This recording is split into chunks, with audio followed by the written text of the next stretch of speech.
រឿងមន្ត្រីវាំងមិនចេញទទួលលិខិតថ្វាយព្រះមហាក្សត្រខ្មែររឿងសុំជួយអន្តរាគមន៍ព្រះរាជាទានលើកលែងទោសលោករងឈុនរឿងហាមឃាត់សិទ្ធិនយោបាយនិងសិទ្ធិបោះឆ្នោតអីនោះគឺយើងឃើញថាមែនតើទៅវាជារឿងគួរឲ្យខកចិត្តសម្រាប់ប្រជាពលរដ្ឋខ្មែរមកអាយុមកហើយរឿងការដែលយកញត្តិយកលិខិតយកទៅដាក់អីនៅស្ថាប័នពាក់ព័ន្ធដើម្បីឲ្យមានអន្តរាគមន៍រឿងអន្តរាគមន៍ជួយគឺជារឿងមួយឯងដូចសុំភ្លើងយ៉ាឲ្យយើងដឹងហើយរាល់ដងគឺឲ្យតែប៉ះពាល់រឿងនយោបាយស្ថាប័នកម្ពុជាណាក៏រាថយក៏រារែកក៏មិនចង់ទទួលឬក៏ដូចថាធ្វើឲ្យបង្ក្រប់កិច្ចដូចថាចង់ដៃចង់ជើងអីចឹងណាក៏ប៉ុន្តែរឿងដែលគួរឲ្យរកម្មចិត្តនិងខកចិត្តមួយនេះគឺថាតើក្រសួងព្រះបរមរាជវាំងឬក៏ខុទ្ទកាល័យព្រះបរមរាជវាំងខាតបង់អីសម្បើម្លេះនៅពេលដែលគ្រាន់តែទទួលញត្តិប្រជាពលរដ្ឋដើម្បីឲ្យគ្នាអស់ចិត្តដោះស្រាយមិនដោះស្រាយគឺជារឿងទុករបស់ប្រជារាស្ត្រគឺជាទុករបស់ព្រះមហាក្សត្រ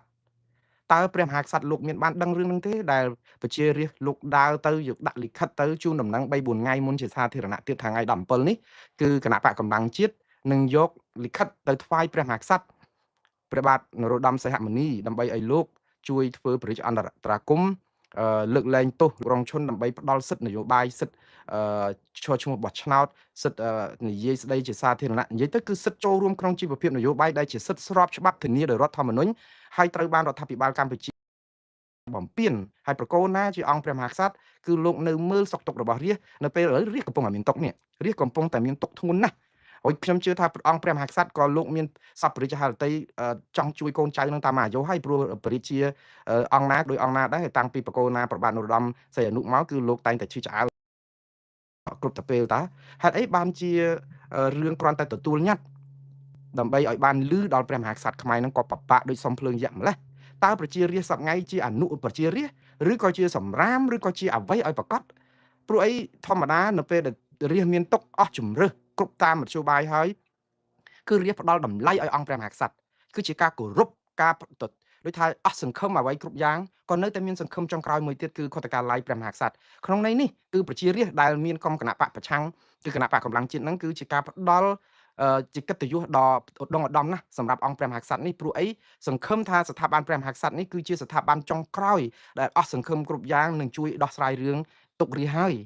យក៏ប៉ុន្តែហេតុអីបានជាអស់លោកនៅខាងខុទ្ទកាល័យព្រះបរមរាជវាំងនឹងប្រមាថប្រជាស្ដារព្រះមហាក្សត្រដោយសូម្បីតែបញ្ជូនមន្ត្រីម្នាក់មកទទួលលិខិតលោកដោះស្រាយមិនដោះស្រាយអានឹងជារឿងរបស់លោកតាក៏ប៉ុន្តែវាថោកអីនឹងដៃថ្លៃអីនឹងមាត់គ្រាន់តែទទួលញត្តិនឹងដើម្បីឲ្យប្រជារាស្ត្រគ្នាអស់ចិត្តទៅវាថៃវាជាការផ្ដល់កិត្តិយសដល់អង្គព្រះមហាក្សត្រផងវាជាការបញ្ជាក់ប្រាប់ប្រជារាស្ត្រខ្មែរផងថាទុករបស់ប្រជារាស្ត្រគឺជាទុករបស់ព្រះមហាក្សត្រដូចសម័យ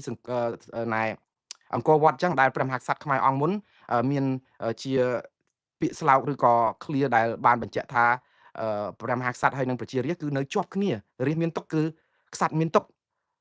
ករបស់រាស្ត្រគឺជាទុករបស់ព្រះមហាក្សត្រក៏ប៉ុន្តែឥឡូវទុករបស់រាស្ត្របែរទៅជាព្រះមហាក្សត្រលោកអត់បានដឹងដោយសារតែមន្ត្រីព្រះបរមរាជវាំង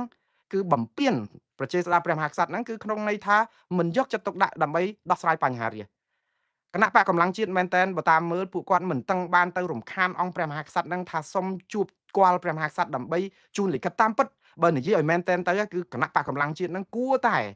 សរសេរលិខិតហ្នឹងជូនដំណឹងថ្វាយទៅព្រះមហាក្សត្រសុំជួបព្រះមហាក្សត្រទៀតផងក៏ប៉ុន្តែប្រហែលជាគណៈបកនេះយល់ថាមិនចង់រំខានពេលវេលាឬក៏ព្រះមហាក្សត្រខ្មែរព្រោះព្រះអង្គទើបតែយាងមកពីព្យាបាលព្រះរាជរោគនៅឯទីក្រុងប៉េកាំងអាចត្រូវសម្រាប់ប្រកាយអីមួយរយៈសិនទៅអញ្ចឹងចង់តែយកលិខិតនេះត្រឹមតែជូនខុទ្ទកាល័យព្រះបរមរាជវាំងដើម្បីឲ្យបានទទួលវាយស្លាកបោះត្រាត្រឹមត្រូវឲ្យសមស្របទៅហើយយកទៅថ្វាយព្រះករុណាព្រះបាទនរោត្តមសីហមុនីឬក៏មិនថ្វាយគឺជារឿងរបស់ខុទ្ទកាល័យរបស់ព្រះមហាក្សត្រក៏ប៉ុន្តែគ្នាទៅត្រៀមរៀបចំគ្នា30-40នាក់យកទៅដោយសន្តិវិធីដោយផ្ដាល់កិត្តិយសដោយផ្ដាល់តម្លៃដោយស្ថាប័នដ៏ឧត្តមឧត្តមមួយនេះទៅដល់មាត់ទ្វារហើយគឺគ្មានមន្ត្រីណាមកទទួលយកញត្តិនិយាយទៅគឺមន្ត្រីខុទ្ទកាល័យគឺដោះដៃតែម្ដងដោយសារអីគឺយើងឃើញហើយរូបភាពហ្នឹងគាត់ទៅឈរចាំមាត់ទ្វារជិត1ម៉ោងទីបំផុតគេប្រាប់មកវិញថាដាក់ចោលនៅក្នុងប្រអប់សម្បត្តិហ្នឹងទៅអានេះអ្វីដែលតាមសេចក្តីរាយការណ៍និងបទសម្ភាសន៍របស់តំណាងឲ្យយុវជនគណៈបកកម្លាំងជាតិដែលយើងឃើញហើយលោកដែលផុនសុភាដែលជាប្រធានយុវជនគណៈបកកម្លាំងជាតិនេះលោកបានយកញត្តិនេះទៅជាមួយនឹងក្រុមអ្នកគ្រប់គ្រងគណៈបកឬក៏គណៈបកកម្លាំងជាតិនេះប្រមាណជា30នាក់ហ្នឹងទៅដល់ទីនោះដោយអហិង្សាដោយសន្តិវិធីដោយសេចក្តីថ្លៃថ្នូរដោយសេចក្តីគោរពក៏ប៉ុន្តែខាងព្រះបរមរាជវាំងខ្វះក្តីគោរពសម្រាប់ប្រជារាស្ត្រទូទៅ ដូចជាមាក់ងាយនឹងការដែលតស៊ូដើម្បីឲ្យព្រះមហាក្សត្រនឹងលោកយកចិត្តទុកដាក់ដល់រាស្ត្រហ្នឹងហេតុអីបានជាអស់លោកធ្វើដូច្នេះគ្រាន់តែចេញមកទទួលញត្តិហ្នឹងគឺវាយ៉ាងម៉េចទៅវាចង្រៃអីខ្លាំងទៅឬក៏វាជ្រុះមាសអស់ពីព្រះបរមរាជវាំងឬក៏យ៉ាងម៉េចដល់ពេលចុងក្រោយគាត់ប្រាប់មកថាដាក់នៅប្រអប់សម្បត្តិបើដាក់នៅប្រអប់សម្បត្តិដដែលចាំបាច់គណៈបកកម្លាំងជាតិហ្នឹងយកមនុស្សទៅធ្វើអីយើងផ្ញើតាមតាប៉ុស្តិ៍ប្រៃសណីយ៍ទៅវាជាការចប់ប៉ុន្តែវាមិនមែនជារឿងអញ្ចឹងទេការផ្ដល់តម្លៃឲ្យស្ថាប័នអង្គព្រះមហាក្សត្រនេះគឺជាការធ្វើអញ្ចឹងធ្វើនេះគឺជាការធ្វើឲ្យតម្លៃតែបើយកគ្រាន់តែទម្លាក់ចោលនៅក្នុងប្រអប់សម្បត្តិគឺហាក់បីដូចជាមិនខ្វល់នឹងស្ថាប័នមួយនេះទេទៅបោះចោលអញ្ចឹងទៅនៅក្នុងប្រអប់សម្បត្តិអ្នកណាយកក៏យកឃើញក៏ឃើញមិនបានក៏បានក៏ប៉ុន្តែនេះគឺរៀសឲ្យតម្លៃអង្គព្រះមហាក្សត្រទៅដល់ទាំងក្រមប្រជារាស្ត្រកំពុងមានទុកពេញផ្ទៃប្រទេសករណីលោករងឈុនណាមិនមែនជាករណីបុគ្គលទេគឺជាករណីអាយុជីវិតជាតិព្រោះការរឹតបន្តឹងសិទ្ធិសេរីភាពនយោបាយរបស់ក្រមឬក៏ប្រជាប្រដ្ឋខ្មែរគឺជាការរំលោភរដ្ឋធម្មនុញ្ញវាប៉ះពាល់ដល់សិទ្ធិសេរីភាពរបស់ប្រជាប្រដ្ឋជាទូទៅវាប៉ះពាល់ដល់មុខមាត់កិត្តិយសសេចក្តីថ្លៃថ្នូរប្រជាធិបតេយ្យរបស់កម្ពុជាលើឆាកអន្តរជាតិអញ្ចឹងយើងតែពេលមានបញ្ហាហ្នឹងគឺយើងបញ្ហាពន្ធកយជាមួយនឹងអាមេរិកក៏យើងគេកំពុងតែចង់ឲ្យសកាត់កយើងអារឿងគេដក EBA ក៏តែរឿងអញ្ចឹងអារឿងយើងមានបញ្ហាសពបែបយ៉ាងប្រទេសណាក៏គេមិននៅជាខាងយើងគេមិនគ្រប់គ្រងយើងសំបីតែរឿងចំនួនជាមួយព្រំដែនថៃក៏អារឿងហ្នឹងទាំងអស់ហើយទៅយើងនាំគ្នាគិតថារឿងទូចតាចយើងដោះដៃយករួចខ្លួនដល់ពេលឥឡូវយើងឃើញបញ្ហាទេយើងធ្វើឲ្យជាតិសាសន៍នេះរីងរៃអស់សង្ឃឹមគ្រប់យ៉ាងមិនឥឡូវឲ្យប្រជាពលរដ្ឋធ្វើអីទៀតតឡាការតស៊ូតវ៉ាគ្រប់ជាន់ថ្នាក់អហិង្សាតាំងពីតឡាការសាលាដំបងសាលាធរតឡាការកំពូលអត់បានមានយុត្តិធម៌អីក្រោមគំនាបរបស់រដ្ឋាភិបាលកម្ពុជាឥឡូវមានតែអង្គនៅឯករាជ្យដែលជាមលុបដ៏ត្រជាក់ត្រជុំសម្រាប់កូនចៅផ្ដាល់កិត្តិយសដល់អង្គព្រះមហាក្សត្រដើម្បីដោះស្រាយបញ្ហាត្រូវបានអស់លោកធ្វើមិនដឹងមិនលឺគ្នាទៅដល់លបងប្រាប់ថាដាក់នៅក្នុងប្រអប់សវត្ថក៏បានដែរចុងក្រោយមន្ត្រីខុទ្ទកាល័យណាក៏មិនមកទទួលដែរទៅឲ្យមន្ត្រីប៉ូលីសនគរបាលសន្តិសុខយាមខុទ្ទកាល័យទទួលញត្តិយកទៅឲ្យកងសន្តិសុខអាហ្នឹងបើយើងនិយាយទៅអត់មានតម្លៃអីតតតែសោះតម្លៃដ៏ថ្លៃថ្លារបស់គណៈបកកម្លាំងជាតិយកទៅដើម្បីថ្វាយព្រះមហាក្សត្រក្នុងនាមជាកិត្តិយសត្រូវបានមន្ត្រីនឹងទម្លាក់ចោលត្រឹមមកឲ្យមន្ត្រីនគរបាលយាមព្រះបរមកាល័យចោលទៅមន្ត្រីផ្លូវការហ្នឹងខុទ្ទកាល័យហ្នឹងអស់លោករវល់ខ្លាំងណាស់មែនទេរាល់ថ្ងៃហ្នឹងកំពុងតែរវល់គិតរឿងត្រូវវាយថៃយកដីមកវិញតែ73កន្លែងហ្នឹងឬក៏គាត់លោកកំពុងតែរវល់ដែលមិនអាចរើដៃរួចដែរគ្រាន់តែមកយកញត្តិចុះហត្ថលេខាថាបានទទួលអីអញ្ចឹងដើម្បីឲ្យគ្នាស្ងប់ចិត្តយុទ្ធលោកធ្វើមិនបានឥឡូវសូម្បីតែឲ្យទៅប៉ូលីសហ្នឹងក៏ប៉ូលីសអត់មានទៅចុះហត្ថលេខាទទួលអីមិនទទួលអីទេអញ្ចឹងចង់គេផ្ញើជូនទៅថ្វាយព្រះមហាក្សត្រក៏ថ្វាយមិនថ្វាយក៏ចាត់ទុកថាលិខិតហ្នឹងរបស់ហ្នឹងអត់ផ្លូវការអត់អីខុសនីតិវិធីអីទៀតកប់ចោលអញ្ចឹងទៅព្រះមហាក្សត្រលោកថាអត់ដឹងអីអញ្ចឹងទៀតទៅរឿងហ្នឹងវាទៅណាទៀត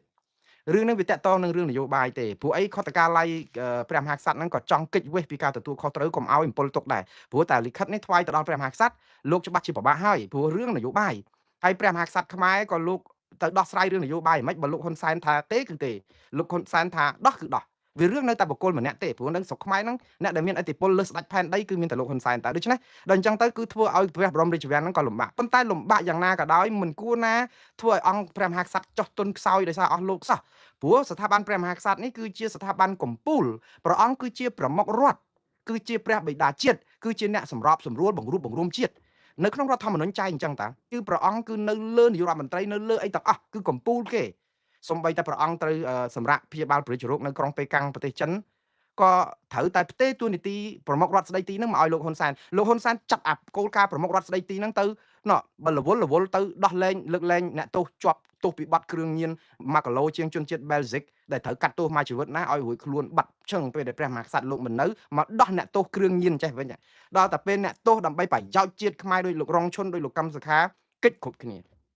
រឿងនេះគឺជារឿងមួយដែលអស់លោកធ្វើទុកបុកម្នេញរាជនេះយូរពេកហើយអស់លោកកំពុងតែគិតថារួចខ្លួនណាទឹកភ្នែករាជនេះលោកហែលមិនរួចទេលោកមិនអាចហែលទឹកភ្នែករាជនេះរួចទេខ្ញុំគ្រាន់ត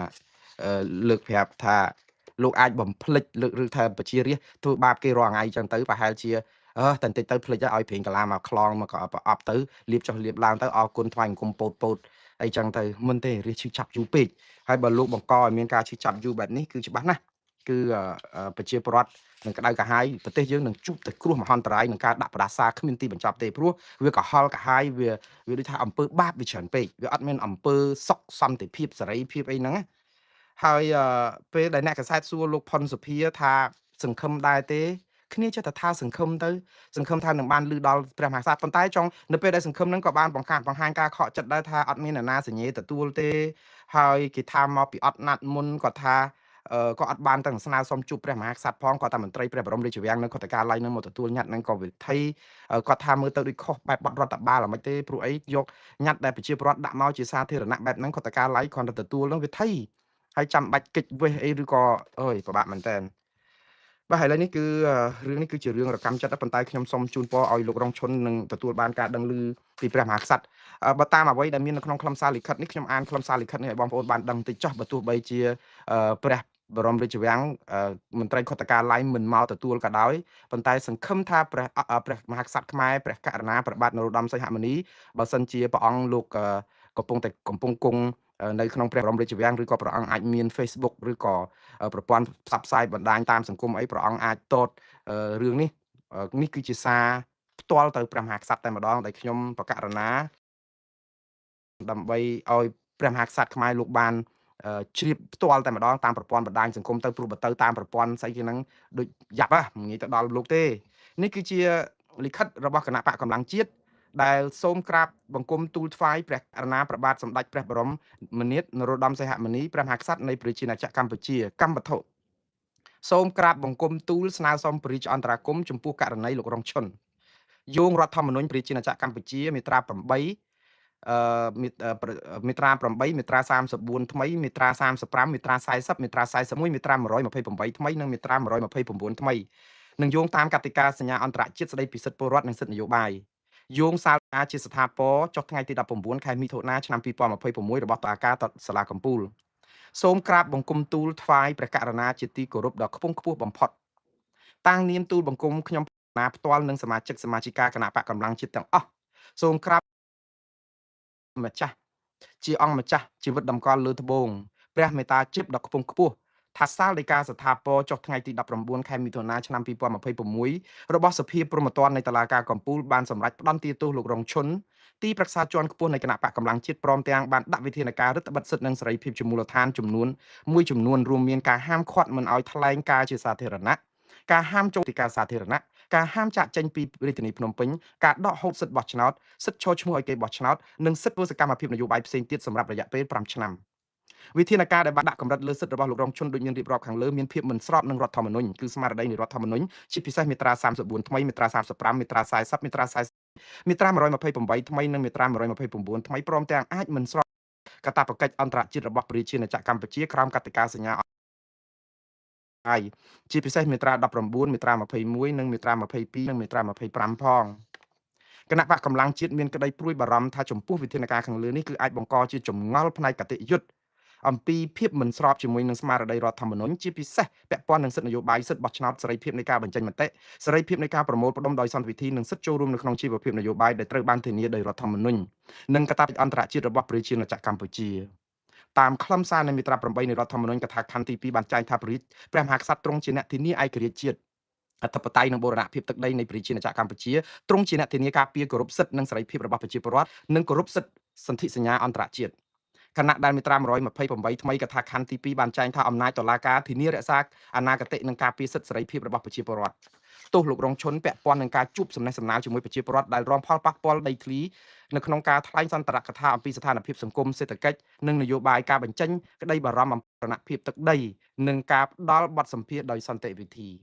សកម្មភាពទាំងនេះមិនបានបំពេញធាតុផ្សំនៃបទល្មើសញុះញង់ឲ្យបង្កភាពវឹកវរធ្ងន់ធ្ងរដល់សន្តិសុខសង្គមដោយមានចែងនៅក្នុងមាត្រា494និង495នៃក្រមព្រហ្មទណ្ឌនោះឡើយជាមួយគ្នានេះការរឹតបន្តឹងសិទ្ធិសេរីភាពជាមូលដ្ឋានដែលមានចែងនៅក្នុងសាលដីកាក៏បានបង្កជាចម្ងល់អំពីភាពស្របតាមរដ្ឋធម្មនុញ្ញនិងគោលការណ៍សមាមាត្រនៅក្នុងការដាក់កម្រិតសិទ្ធិនេះផងដែរដោយគោរពយ៉ាងពេញលេញនៅគោលការណ៍ឯករាជ្យនៃអំណាចតុលាការគណៈបកកម្លាំងជាតិពុំមានបំណងស្នើព្រះករុណាទ្រង់ធ្វើអន្តរាគមន៍ចំពោះការវិនិច្ឆ័យរបស់តុលាការដោយផ្ទាល់នោះឡើយក៏ប៉ុន្តែគណៈបកសូមក្រាបថ្វាយបង្គំទូលថ្វាយស្នើសុំព្រះមេត្តាក្នុងព្រះរាជទូតនីតិជាព្រះប្រមុខរដ្ឋនិងជាអ្នកធានាគោរពរដ្ឋធម្មនុញ្ញទ្រង់មេត្តាព្រះរាជទានព្រះរាជតម្រិះដើម្បីឲ្យស្ថាបកិច្ចពាក់ព័ន្ធពិនិត្យលទ្ធភាពអនុវត្តនីតិវិធីដែលច្បាប់បានកំណត់ធានាបាននៅយុត្តិធម៌គោរពរដ្ឋធម្មនុញ្ញនិងការការពារសិទ្ធិមនុស្ស